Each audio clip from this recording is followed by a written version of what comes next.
Assalamualaikum warahmatullahi wabarakatuh. Selamat siang. Senang sekali kita bertemu kembali dalam program kesayangan kita, Ngulik. Ini tahun 2025. Tentu kami harus mengucapkan juga selamat tahun baru bagi publik. Dan tentunya di 2025 ini ada yang menarik. Apa itu yang menarik? Karena bagi bangsa Indonesia di 2025 ini merupakan komitmen baru bagi pemerintahan baru. Nah, Pak Robert, saya pengen langsung Pak. 2025 kita punya presiden baru, pemerintahan juga baru Pak, bahkan nanti kepala daerah juga baru. Betul. Pasti banyak sekali harapan publik kepada pemerintahan saat ini. Yang kira-kira mungkin sebelum kita masuk Pak ke 2025 ada evaluasi singkat dulu Pak di 2024 yang bisa Pak Robert bagikan kepada publik khususnya terkait dengan jaminan sosial Pak. Karena jaminan sosial ini Pak Robert salah satu yang menjadi konsen dari pemerintahan baru adalah terkait dengan sumber daya manusia dan jaminan sosial yang akan semakin meningkat. Betul. Evaluasi dulu Pak 2024. Iya, terima kasih Bella. Kalau evaluasi untuk Jamsos itu kan dua ya. Jamsos Kesehatan yang namanya JKN atau BPJS Kesehatan dan Jamsos Ketenagakerjaan yang selalu disebut BPJS Jamsostek itu. Nah, kalau yang kesehatan ini evaluasi kita khususnya di KU6 adalah bahwa optimalisasi kepesertaan itu kalau ukurannya adalah UHC, ini sebagian besar kabupaten kota sekarang sudah UHC. Tetapi isu yang sangat krusial adalah dua hal. Satu, di soal keaktifan. Karena terdaftar saja tidak cukup. Juga harus terlindungi. Artinya yang sudah UHC tadi itu angka kepesertaan yang terdaftar. Tapi belum tentu itu sudah benar-benar terjamin bahwa mereka itu terlindungi. Karena sebagian besar, bahkan kalau nggak salah Bella, itu sekitar 56 juta warga Republik ini yang terdaftar tapi tidak terlindungi. Artinya dia punya nomor kepesertaan, punya kartu BPJS Kesehatan, tapi sesungguhnya ketika dia mau mengakses layanan publik di vaskes pertama atau vaskes lanjutan, itu sesungguhnya dia sudah tidak aktif. Nah, reaktivasi ini jadi isu krusial gitu ya, yang saya kira tidak hanya tahun 24, tahun-tahun sebelumnya juga seperti itu. Kemudian kedua adalah evaluasi untuk Jamsos Kesehatan ini terkait dengan layanan di rumah sakit. Nah, kita semua masih mencatat gitu bahwa layanan kesehatan terutama di rumah sakit masih perlu untuk pembenahan dan penguatan, khususnya terkait dengan ketersediaan obat ya, karena saya terus menerus ke daerah Bella, sidak ataupun monitoring di rumah sakit gitu ya. Isu klasiknya itu adalah isu yang terkait dengan ketersediaan obat. Obat yang langka atau memang belum datang begitu, lalu kemudian pasiennya diminta untuk mencari sendiri di luar. Nah, repotnya kalau rumah sakit itu belum ada perjanjian kerjasama PKS dan dengan apotek mitra misalnya, itu jadi agak berat gitu ya. Lalu kemudian juga soal pendaftaran sendiri yang memang masih belum jelas bagi banyak orang gitu, terutama kalau misalnya untuk mengakses UGD gitu ya. Apakah UGD itu memang benar-benar kriterianya adalah untuk mereka yang darurat gitu, gawat dan darurat, atau siapapun begitu yang penting dia bisa membayar, artinya pasien umum atau pasien dengan mungkin jaminan sosial yang komersial seperti asuransi dan sebagainya. Itu yang masih kita temukan karena Bella kalau punya uang sakit biasa pun bisa masuk UGD. Nah, ini kan yang jadi tantangan gitu, padahal UGD ini kriterianya adalah untuk dari sisi klinis mereka yang gawat darurat. Artinya tidak soal kepesertaan. Gitu Oke, Pak Robert, artinya Pak, pemerintahan di 2025 ini perlu kerja ekstra Pak. Betul.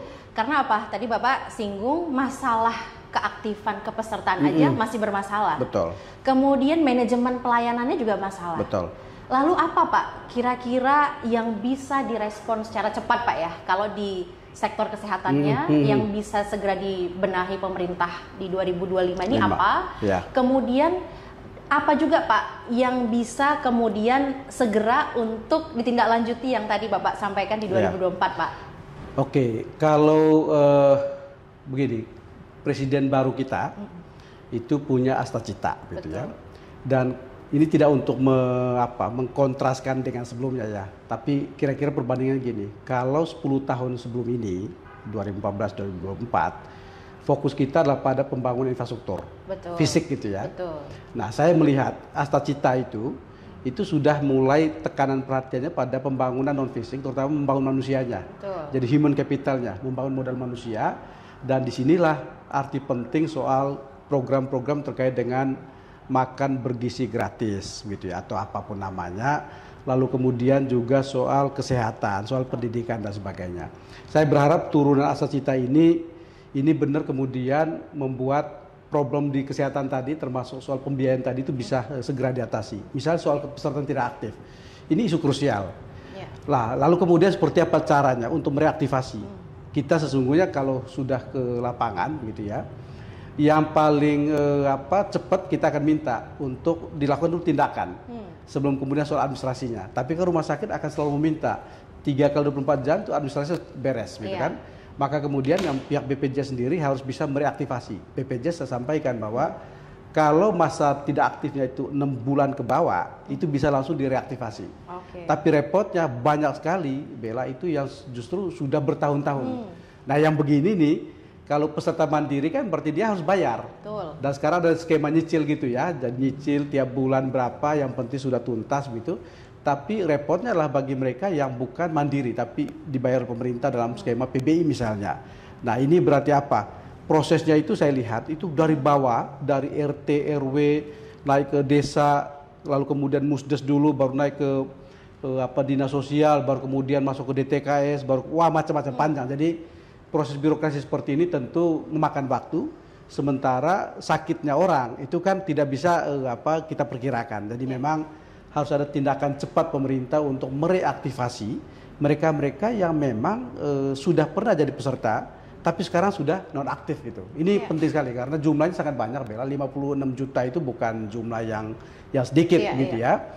Dan ini kita meminta pemerintah dan BPJS untuk identifikasi. Saya sih sebenarnya mendorong gini, Bella. Kalau kita berhenti datanya itu pada tingkat makro kabupaten, itu seolah semua tuh beres tuh. Coba lihat, sebagian besar kabupaten kota kita itu sudah UHC. Tapi coba bergerak lebih mikro lagi ke tingkat kecamatan, ke tingkat desa, ke tingkat RT RW, ke tingkat komunitas, sangat banyak. Kita temui secara langsung gitu orang-orang yang ada yang sama sekali tidak pernah punya BPJS. Tapi juga sebagian itu adalah mereka yang pernah punya, bahkan megang kartu, tapi sesungguhnya dia sudah tidak lagi terdaftar. Nah, ini penting kenapa kemudian program screening kesehatan yang sekarang ada 2 itu ya, termasuk screening kesehatan di ulang tahun itu. Nah, ini bagus ini. Jadi setiap ulang tahun seseorang itu ke puskesmas untuk tentu ngecek kesehatannya, tapi sekaligus untuk ngecek aktif nggak BPJS kesehatannya itu. Nah, ini satu program yang menurut saya satu terobosan juga ya. Oke, di sektor kesehatan mungkin itu Pak ya. Nah, yang jadi perhatian ini kan Pak, kalau bicara soal perlindungan kesehatan sosial ini kan justru terjadi pada masyarakat yang memang profesinya tuh tidak formal, Pak. Petani, nelayan. Nah, ini kan profesi-profesi yang sebetulnya minim Pak, minim edukasi gitu kan. Jangankan tadi Pak Robert bilang bisa loh ada program di 2025 ini kamu ulang tahun screening gratis. Belum tentu paham Pak. Nah, mungkin juga takut berbayar. Betul. Gitu. Nah, kami melihat bahwa Ombudsman juga soroti Pak, soroti terkait dengan perlindungan profesi-profesi rentan ini supaya di satu sisi kesehatannya dijaga, tetapi secara profesi juga terlindungi dengan BPJS Ketenagakerjaan. Nah, ini mungkin Pak yang bisa dibagikan juga kepada masyarakat. Apa sih yang bisa dilakukan bagi masyarakat yang memang memiliki profesi rentan, profesi tidak resmi, kategorinya tidak resmi Pak, masyarakat sebutnya nggak resmi nih, nggak resmi kan pegawai Pak, hanya tani, nelayan gitu. Itu apa Pak yang bisa dilakukan masyarakat itu sendiri ataupun menjadi catatan pemerintah sekarang? Ya, pekerja informal itu memang punya tanda atau karakter yang sangat kelihatan gitu ya. Pertama adalah tingkat kerentanan mereka. Rentan sekali terhadap resiko sosial ekonomi. Guncang sedikit dia langsung jatuh ke garis yang bahkan di bawah kemiskinan lagi, Bella, itu kemiskinan ekstrim gitu ya. Kemudian kedua adalah memang ketidakpastian upah. beda dan kita Bella ya, Iya. atau para pegawai baik di pemerintah maupun swasta, tiap bulan meskipun sedikit tapi kita jelas gitu kan. Nah, para pekerja informal ini kenapa mereka disebut informal? Karena ya tidak hanya soal statusnya, tapi juga memang ketidakpastian dalam soal upah. Nah, kalau sudah seperti itu ceritanya, orang sudah informal, miskin dan rentan, apa yang dilakukan negara? Negara itu punya dua pendekatan sesungguhnya. Satu, meningkatkan pendapatannya, atau kedua adalah membantu biayanya. Nah, BPJS Ketenagakerjaan sesungguhnya membantu biaya ini. Biaya apa? Biaya terkait dengan risiko kehidupan dia ketika kemudian terjadi kecelakaan, bahkan meninggal dunia dan sebagainya.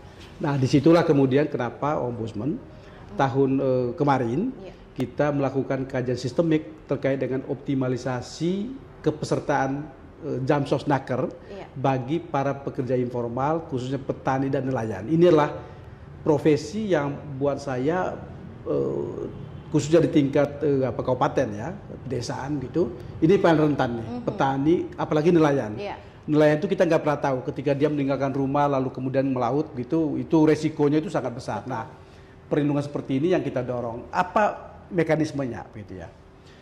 Saya melihat gini Bella, dari kajian kita lalu kemudian kunjungan dan monitoring lapangan ada 4 skema untuk menjamin kepesertaan mereka.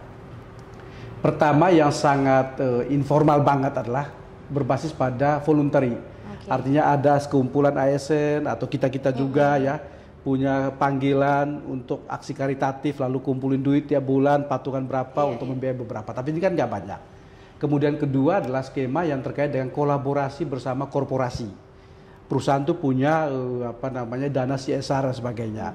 Nah, programnya macam-macam, program sertakan, program apa dan sebagainya. Ini terjadi di banyak tempat, di Sulawesi Selatan, kemudian di Bangka Belitung, di NTT bahkan gitu yang kita kunjungi. Perusahaan-perusahaan itu juga membiayai para petani nelayan, khususnya kalau perusahaan yang memang punya kaitan bisnis atau kaitan produk dengan sektor tertentu. Misalnya perusahaan tembakau, dia kemudian membayar para pekerja di bidang di pertanian tembakau ataupun juga yang terkait dengan bidang yang urusan rokok dan sebagainya. Pakai dana perusahaannya. Dana perusahaannya itu kemudian dia membayar iuran.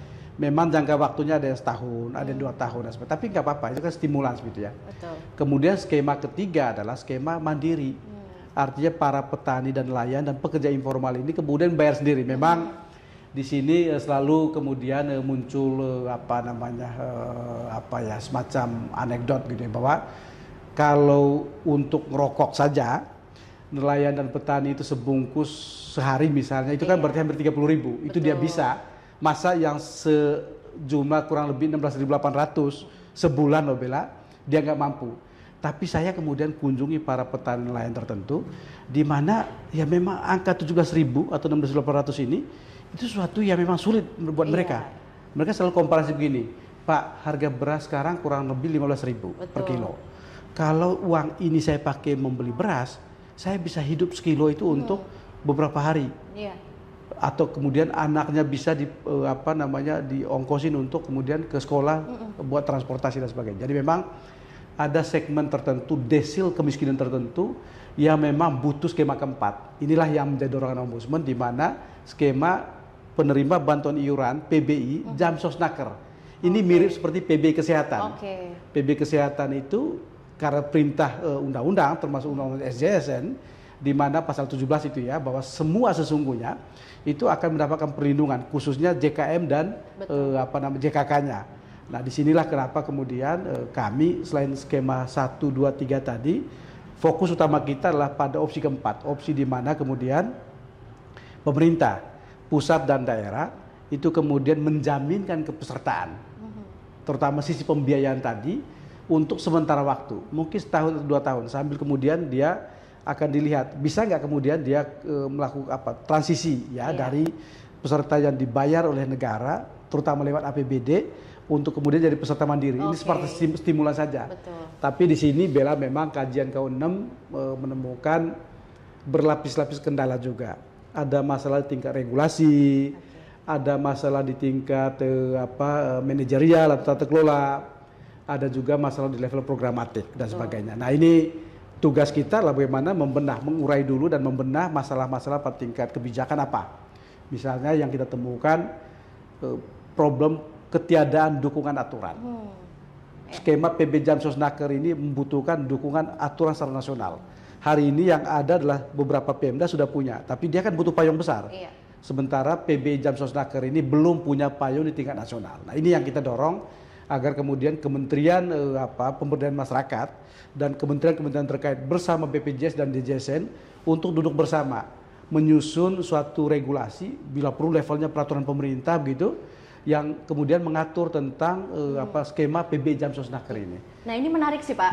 Menariknya gini Pak. Artinya Pak, terkait dengan anggaran, sebetulnya kan daerah ini kan bisa Pak ya? Bisa mengatur dengan leluasa. Insentifnya mungkin, atau kalau perlu dikurangin Pak dengan disinsentif yang mana yang kira-kira alokasinya nggak perlu nih untuk dibiayai sepenuhnya gitu.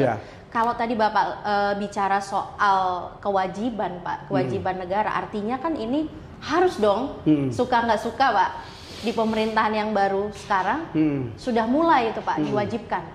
Menurut Bapak bagaimana Pak? Apakah harus mulai di awal ini ada regulasi, mungkin perpres cukup Pak, atau langsung permen, atau payung hukum apa Pak yang paling pas? Iya, kalau bicara harus, bela harus karena ini kan kewajiban konstitusional ya. Pasal 28 H itu ya, huruf H itu mengatur bahwa adalah hak masyarakat untuk mendapatkan perlindungan sosial. Ini hak ya. Satu, pada sisi lain pasal 34 mengatakan bahwa kewajiban negara untuk mengembangkan sistem jaminan sosial. Ini kalau kita bicara hak dan kewajiban, sesungguhnya masyarakat itu diam saja, dia sudah mendapatkan perlindungan. Tapi kemudian kan diatur di peraturan berikutnya bahwa ada pentahapan. Nah, pentahapan inilah yang kita tunggu sampai sekarang. Itu yang belum optimal. Kalau pentahapan untuk JKK-nya, JKN-nya, Jaminan Kesehatan Nasionalnya, itu sudah dengan angka UHC tadi, meskipun masih banyak yang tidak jadi peserta aktif. Tapi yang jadi tantangan adalah yang di Jamsosnakernya ini. Ada 5 program Jamsosnaker. Paling tidak 2 yang harus sudah mulai tahun ini kita bereskan. Terutama jaminan kecelakaan kerja dan jaminan kematian. Syukur-syukur kemudian nanti akan bergerak kepada jaminan yang lain. Program apakah jaminan pensiun, ataukah JHT-nya, dan sebagainya itu. Nah, kalau melihat hari ini, jangankan pekerja informal, bahkan pekerja formal pun belum semua itu sudah terlindungi JKK dan JKM-nya. Nah, ini memang tantangan gitu ya, agar pemerintah bisa kemudian mulai dari pemerintah dulu, instansi pemerintah dan sebagainya, termasuk ombudsman dan sebagainya. Lalu kemudian kepada perusahaan-perusahaan untuk terus didorong, bahkan dimonitor, ujungnya mungkin ada sanksi begitu ya, bagi perusahaan-perusahaan yang belum juga mendaftarkan kepesertaan mereka, anak buahnya atau karyawannya sebagai peserta minimal penerima manfaat untuk JKK dan JKM. Lalu kalau ini sudah beres, kemudian bergerak ke yang informal. Nah, di informal ini kalau di perkotaan tentu banyak pekerja lepas, tukang ojek dan sebagainya. Tapi kalau di pedesaan saya melihat 2 profesi yang sangat krusial, yaitu nelayan dan petani. Ini yang kita dorong sebenarnya, bagaimana kemudian hak konstitusional tadi untuk mendapatkan perlindungan sosial itu sungguh secara konsisten diterjemahkan. Dan saya melihat bahwa Astacita ini satu kerangka besar ya, satu semangat besar sesungguhnya untuk makin memperhatikan pembangunan modal manusia tadi, human capital. Kita nggak akan bisa bicara Indonesia emas 2045 dengan generasi emasnya kalau hari ini sesungguhnya banyak orang yang belum terbangun sisi human capitalnya itu, termasuk perlindungan sosialnya.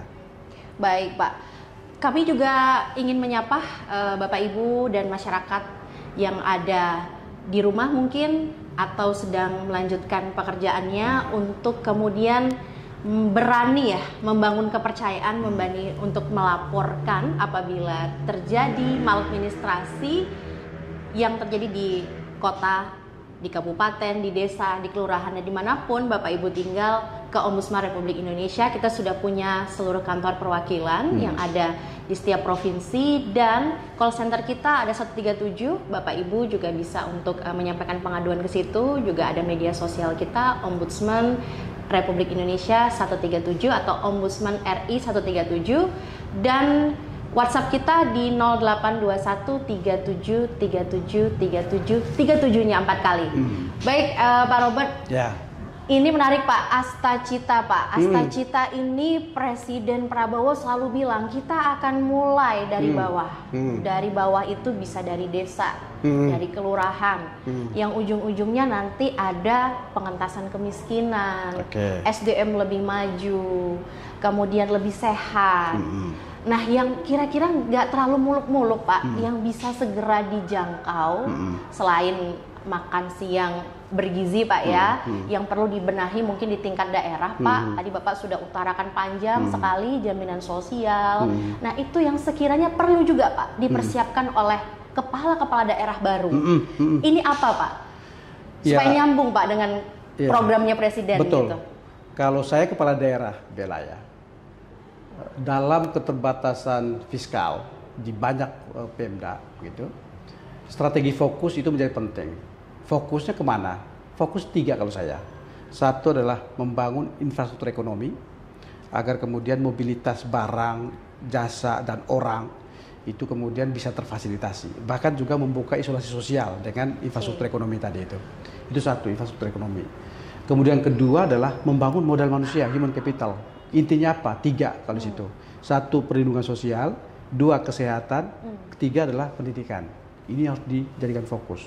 Kemudian program ketiga, fokus ketiga adalah reformasi birokrasi dan anggaran. Nah, kalau dia bisa menjalankan 3 ini, saya kira dia kemudian inline dengan apa yang menjadi program besar dari pemerintahan pusat kita di bawah kepemimpinan baru Presiden Prabowo begitu ya. Yang mana Astacita ini memang melihat bahwa membangun Indonesia masa depan itu pertama-tama adalah membangun basis. Basis itu apa? Kembali kepada membangun manusianya dan membangun level kehidupan yang paling rendah, yaitu apa? Desa, komunitas, mungkin juga daerah dan sebagainya. Ini saya kira Astacita ini akan membawa satu tantangan baru gitu ya, di mana faktor keberhasilan itu akan sangat ditentukan oleh komitmen dan kapasitas di tingkat lokal dan tingkat pemerintahan daerah. Disinilah kenapa kemudian kepala-kepala daerah yang baru yang akan dilantik, saya nggak tahu apakah Februari atau Maret itu ya, karena ada isunya digeser ke Maret gitu. Itu mulai sekarang dia harus membaca benar apa sesungguhnya arah pemerintahan pusat kita. Kan dokumen sudah ada gitu kan, RKP-nya ada, RPJM-nya sudah dirancang, RPJP-nya sudah ada dan sebagainya, agar kemudian Pemda itu inline. Jangan kemudian apa yang dikerjakan pusat itu tidak sejalan dengan apa yang menjadi fokus baru dari pemerintah atau kepala daerah baru nanti. Itu tentu tidak, itulah semangatnya kenapa kemudian kita melakukan pilkada serentak. Pilkada serentak ini adalah konsolidasi pembangunan sesungguhnya. Bagaimana kemudian strategi pembangunan dari sisi perencanaan sampai pada pelaksanaan itu semua terkonsolidasi. Jangan kemudian gagasan konsolidasi pembangunan ini malah kemudian ada yang berjalan sendiri-sendiri hanya karena perbedaan kepentingan atau perbedaan warna partai atau perbedaan minat dan seleranya kepala daerah aja. Nah, ini kan repot kalau seperti itu. Rakyat yang kemudian akan jadi korban. Gitu. Artinya Pak, kepala daerah sekarang Pak ya harus betul-betul memaksimalkan anggarannya untuk pengembangan SDM begitu Pak ya. Betul. Bahkan ini Bella tidak hanya berbasis pada fiskal atau APBD gitu ya, karena pembangunan daerah itu kan tidak hanya bersandar pada kekuatan APBD. Kalau itu buat saya kepala daerah jadi seperti tukang belanja aja. Semua juga bisa kalau kayak gitu. Artinya apa? Uangnya ada, kepala daerah kemudian membelanjakan dari uang yang ada. Kalau itu semua saya kira tidak butuh kepala daerah kita. Yang kita butuh dari kepala daerah adalah cara berpikir dia di luar fiskal yang ada. Ada nggak sumber pembiayaan pembangunan yang lain? Kan banyak sumber pembiayaan itu. Ada dari investasi swasta gitu kan. Itu sumber pembiayaan pembangunan juga. Kemudian ada KPBU, kerjasama pemerintah dan badan usaha. Kemudian juga berbagai CSR perusahaan dan sebagainya. Bahkan juga lembaga donor dan sebagainya begitu ya. Jadi sesungguhnya sumber pembiayaan pembangunan di daerah itu sangat banyak. Tapi kalau Pemdanya atau khusus kepala daerah tidak kreatif, maka yang ada di kepala dia adalah cuma APBD depan mata doang, bahwa inilah ruang fiskal saya. Kalau itu terbatas Bella. APBD kita itu sekarang sudah sangat terbatas. Mungkin ruang fiskal setiap kepala daerah itu nggak lebih dari 20%. Karena sebagian besar anggaran itu sudah terpatok dalam belanja wajib tadi itu, mandatory spending. Untuk kesehatan berapa, untuk pendidikan berapa, untuk infrastruktur berapa. Sisanya itu tidak banyak. Nah, disinilah kita butuh kepala daerah yang kreatif yang mencari sumber pembiayaan di luar APBD atau di luar fiskal. Tapi kalau terlalu kreatif, Pak, nanti APH juga udah siap-siap nih, Pak. Nah, itu ini juga mungkin berarti perlu batasan, Pak, ya. Betul, harus akuntabel ya, tentu saja ya. Nah, tentu itu saja. Pak mungkin yang Bapak sampaikan tadi kan butuh pihak ketiga ya, Pak, untuk kemudian bisa mengakomodir mana nih anggaran yang tidak bisa masuk dari APBD. Harapan Bapak, Pak, seberapa optimis nih Pak Bapak melihat bahwa kepala daerah ini kan banyak, Pak, ya, yang sekarang kepala daerah yang ya udah saya balik modal dulu deh untuk selesaikan dulu dengan diri saya, baru saya mungkin inline dengan pemerintah pusat gitu, Pak. Paling tidak apa, Pak, yang bisa dilakukan khususnya pemerintah pusat, Pak, ya, untuk kemudian menyelaraskan program-program jaminan sosial tadi supaya suka nggak suka kamu mau dari baju manapun, partai manapun harus ikut. Ya, itu kenapa kemudian salah satu tindakan korektif, bahkan saran juga dari KU6 kemarin adalah agar pemerintah membuat regulasi di tingkat nasional. Tanpa regulasi tingkat nasional, maka kemudian kita hanya bergantung pada komitmen masing-masing kepala daerah. Dan kalau bicara komitmen, saya nggak merasa nyaman atau tidak jaminan. Jadi memang perlu ya satu kesepakatan di tingkat nasional begitu, di bawah koordinasi mungkin Kementerian Pemberdayaan Masyarakat, lalu kemudian juga beberapa kementerian terkait, ya ada Kemenaker, Kemendagri juga, gitu ya, Kementerian Kesehatan bahkan, Kementerian Sosial yang utama, macam-macam, lalu BPJS sendiri, DJSN, untuk duduk bersama menyusun skema PBI Jamsosnaker. Bahkan lebih bagus lagi, tidak hanya PBI, juga melihat peluang tadi misalnya dari mobilisasi dana korporasi lewat CSR dan sebagainya, perlu kemudian pengaturan sehingga ini jadi payung bagi Pemda. Kalau kemudian dia jadi payung secara nasional, Pemda nggak punya pilihan, dia harus mengalokasikan. Hari ini Bella, yang kita lihat paling tidak beberapa tahun belakangan itu adalah inisiatif Pemda masing-masing, karena nggak punya di atas gitu. Bahkan sebelumnya desa itu sudah menganggarkan sekian rupiah dananya APBD saya di cut off karena kemudian ada surat dari Dirjen Pembangunan Desa itu, di mana desa tidak boleh, sebenarnya aturannya sederhana ya, desa tidak boleh mengalokasikan dana desa, bukan sekedar dana desa tapi APBD desa. Padahal sumber APBD desa ini bukan hanya dana desa, dia punya ADD juga, punya dana bagi hasil, punya hibah dan sebagainya. Nah, ini kenapa kemudian kita meminta agar pemerintah kembali membuat aturan bahwa multitafsir di tingkat lokal tadi itu atau tingkat desa tadi itu diatasi, bahwa yang dimaksud itu adalah dana desa yang berasal dari APBN itu tidak boleh dialokasikan bagi pembiayaan seperti ini. Tapi sumber yang lain, ADD alokasi dana desa dari kabupaten, hibah, bagi hasil dan sebagainya itu boleh. Nah, ini yang hari ini hampir tidak ada desa lagi yang membiayai itu. Takut, Pak. Takut karena masuk penjara, Pak. Masuk penjara dan kemudian kan juga koordinasi dengan aparat penegak hukum itu penting juga untuk punya pemahaman bersama bahwa yang tidak dibolehkan itu hanya sumber dari desanya, DD-nya. Yang lain itu boleh. Tapi ADD ya, Pak, ya. Iya, tapi karena sudah terlanjur menciptakan aura ketakutan di tingkat desa, maka sebaiknya pemerintah kemudian keluarin lagi surat, apakah surat edaran atau apapun namanya gitu, untuk menjelaskan bahwa yang tidak boleh itu hanya ini. Tapi kalau desa punya arah pembangunan ke pembangunan manusia tadi, modal manusia, human capitalnya, maka dia bisa menggunakan misalnya dari sumber mana untuk itu. Demikian juga dari kabupaten, Bella. Kabupaten juga bisa mengalokasikan dana bagi hasil.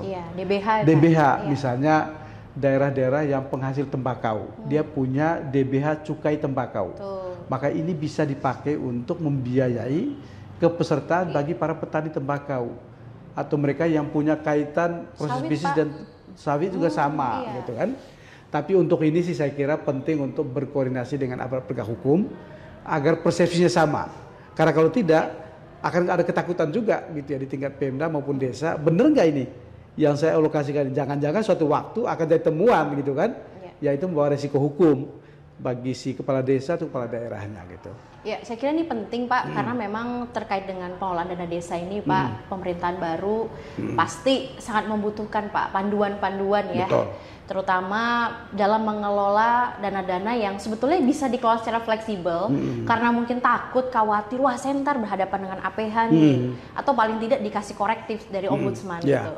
Paling tidak kan dari pusat sudah memberikan aturan, jadi di daerah juga nyaman gitu, betul, Pak ya. Betul. Ya, untuk ke depan Pak, pengawasan ombudsman untuk melihat apakah segala persiapan baik itu dari pusat dan daerah seperti apa Pak yang akan dilakukan ombudsman? Ya, ombudsman tentu paling tidak di KU6 Bella ya.